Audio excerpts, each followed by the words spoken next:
Israel की media reports और Israel के थिंक टैंक्स के मुताबिक हमास आजकल केमिकल हथियार बनाने में मसरूफ है, क्योंकि हमास ने कल एक ऐलान किया था कि जो अभी तक इसराइल के ऊपर उसने मिसाइलें दागी हैं वो उसकी कचरा मिसाइलें थी। इसके अलावा हमास ने आज अपनी ताकत का बड़ा एक पावर शो दिखाया है और इसराइल के शहरों के ऊपर 2000 हमले यके बाद दीगरे कर दिए हैं। नाजरीन ग्रामी, इन तमाम तर कहानियों को लेकर अमेरिका जो इसराइल की मदद के लिए फौजी इमदाद दे रहा था, इन आग को देखकर, इन शोलों को देखकर अमेरिका दहल गया है। अमेरिका की फौज अगर इन आग को, इस जंग को देख ले तो यकीनन वो यहाँ से भाग निकलेगी। आपको ये बता दें कि जब से इसराइल ने इस बात का ऐलान किया है कि हमास केमिकल वेपन्स का इस्तेमाल कर सकता है, केमिकल एनर्जी का इस्तेमाल कर सकता है, तब से इसराइल के अंदर अगले 24 घंटे इंतहाई अहम करार दे दिए गए हैं। अस्पतालों के अंदर इमरजेंसी नाफिज कर दी गई थी। मामलात को एक एक करके आपके सामने रखेंगे। छोटी सी गुजारिश है कि आप हमारा यूट्यूब चैनल हसरात टीवी को सब्सक्राइब कर लें, घंटी के निशान को दबा लें ताकि लेटेस्ट न्यूज आप तक बर वक्त पहुंचती रहे। आज इसराइल के थिंक टैंक्स और इसराइल की जो न्यूज एजेंसीज हैं उन्होंने चिल्लाना शुरू कर दिया है कि हमास अमोनियम का इस्तेमाल कर सकता है। अमोनियम नाइट्रेट एक जहरीली गैस है जो किसी भी मुल्क के ऊपर अगर गिरा दी जाए तो वहाँ पर बेपनाह तबाही हो सकती है। नाजरीन ग्रामी, आपको ये बता दें कि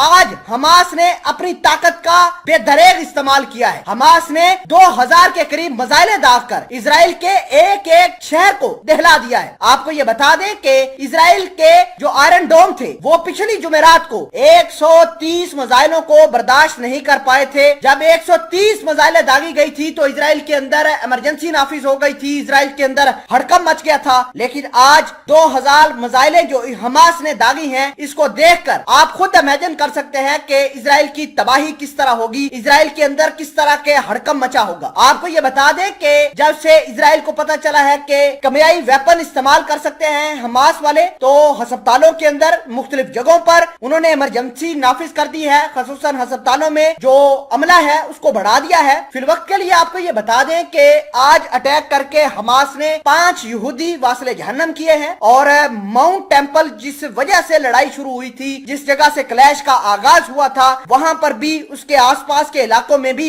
हमास ने हमले करना शुरू कर दिए हैं। नाजरीन ग्रामी, आपको ये बता दें कि ईरान के अंदर फलस्तीन के, हमास के, हिजबुल्लाह के लोग मौजूद हैं जो वेपन्स की ट्रेनिंग हासिल कर रहे हैं, जो मिसाइल बनाने की और मुख्तलिफ हथियारों को चलाने की ट्रेनिंग हासिल कर रहे हैं। जो इसराइल वाले ऐलान कर रहे हैं कि हमास वाले केमिकल वेपन्स इस्तेमाल कर सकते हैं, तो ये केमिकल वेपन्स बेसिकली ईरान से सीख कर आ रहे हैं कि केमिकल गैस का किस तरह इस्तेमाल करना है। तो आपको ये बता दें कि इसराइल ने भी कुछ दिन पहले केमियाई हमला किया था फलस्तीन के ऊपर और गजा की पट्टी पर इसका बेदरेग इस्तेमाल किया है। आज लेटेस्ट न्यूज ये है कि इसराइल ने अब तक, जब मैं ये खबर बना रहा हूँ उस वक्त तक 24 एयर स्ट्राइक्स कर दी हैं और हर एयर स्ट्राइक्स के अंदर कम से कम एक बिल्डिंग इन्होंने गिरा डाली है। तो ये मामलात अगले लेवल पर पहुंच चुके हैं। इसराइल के बॉर्डर के ऊपर लेबनान के लोग और जॉर्डन के लोग घुसने की कोशिश कर रहे हैं और हजारों की तादाद में वहां लोग गिरफ्तार भी किए गए हैं, कुछ हलाक भी हुए हैं, बहुत सारे जख्मी हो गए हैं, क्योंकि लोग अब अपना मुल्क छोड़कर फलस्तीनियों की मदद करने के लिए आन पहुंचे हैं।